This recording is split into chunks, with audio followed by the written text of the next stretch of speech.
প্রিয় নবম দশম শিক্ষার্থীরা, আমি আজকে তোমাদের সাধারণ গণিত বইয়ে 3-2 11 নং প্রশ্নটি সমাধান করে দেখাবো। লক্ষ্য করো, আশা করি তোমাদের বুঝতে কোনো অসুবিধা হবে না। দেখো আমাদের কি বলছে, যদি x - 1/x = p হয় তবে x³ - 1/x³ এর মান কত? আমরা প্রথমে লিখব দেওয়া আছে x - 1/x = কত? p। তারপর লিখব আমরা প্রদত্ত রাশি x³ - 1/x³।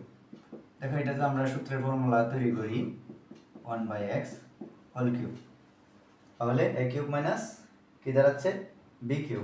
তাহলে আমরা জানি শিক্ষার্থীরা a³ - b³ অনুসিদ্ধান্ত হচ্ছে a - b whole cube plus 3ab into a -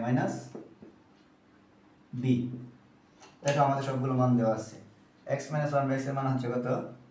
p উপরে কিউব প্লাস উপরে x আর নিচের x কাটা যায়, আমরা কেটে দিলাম। 3 ইনটু এখানে থাকে হচ্ছে 1, এর মান হচ্ছে p কিউব প্লাস 3 দিয়ে গুণ করি কত? 3p। আনসার। শিক্ষার্থীরা আশা করি বুঝতে কোনো সমস্যা হয় নাই। ধন্যবাদ সবাইকে।